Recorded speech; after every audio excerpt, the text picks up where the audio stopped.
FM 93.9 கேளுங்க கேளுங்க கேட்டுக்கிட்டே இருங்க. நான் உங்க கூட பேசிட்டு இருக்கிறதுனா ஆர்ஜே இலக்கியா.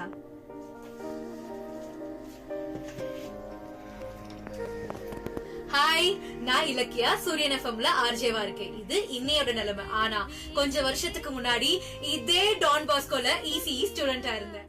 இப்போ நான் ஆர்ஜேவா இருக்கேன். ஆனா இலக்கியா வெறும் ஆர்ஜேவா மட்டுமே இருக்க போறது இல்ல.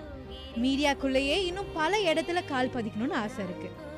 இந்த ஆசை, இந்த தன்னம்பிக்கை, இது எல்லாத்துக்குமே ஒரு பெரிய சப்போர்ட் டான் பாஸ்கோ.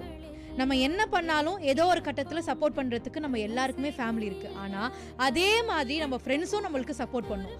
அந்த மாதிரி நான் என்ன பண்ணாலும் சப்போர்ட் பண்ணுறதுக்கு ஒரு அற்புதமான ஃப்ரெண்ட்ஸை கொடுத்தது இந்த டான் பாஸ்கோ தான். ஃப்ரெண்ட்ஸை பற்றி சொல்லியாச்சு, ஸ்டாஃப்ஸை பற்றி சொல்லனா எப்படி?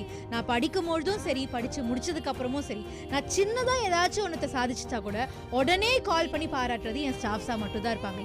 எனக்கான ஒரு பெரிய சப்போர்ட்டும் இந்த காலேஜ் கொடுத்துட்ருக்கு, என் ஸ்டாஃப்ஸ் கொடுத்துட்ருக்காங்க.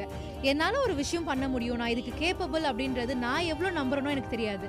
ஆனால் என்னோட டீச்சர்ஸ் என் மேலே ரொம்ப நம்பிக்கை வச்சுருக்காங்க. Thank you so much. நான் எப்போல்லாம் இந்த காலேஜுக்கு ஒரு முறை வந்துட்டு நான் திரும்பி போகிறேனோ அப்போல்லாம் ஓகே, நம்ம இதோட ஸ்டாப் ஆகிடக்கூடாது, இன்னும் ஏதாச்சும் ஒன்று பண்ணணும் அப்படின்ற மோட்டிவேஷன் எனக்குள்ளே கிடைக்கும். Thank you so much Don Bosco and thank you so much teachers. எனக்கு இந்த ஒரு பெரிய ஆப்பர்ச்சுனிட்டி கொடுத்ததுக்கு I am very happy and I will always be grateful to Don Bosco polytechnic college. Thank you.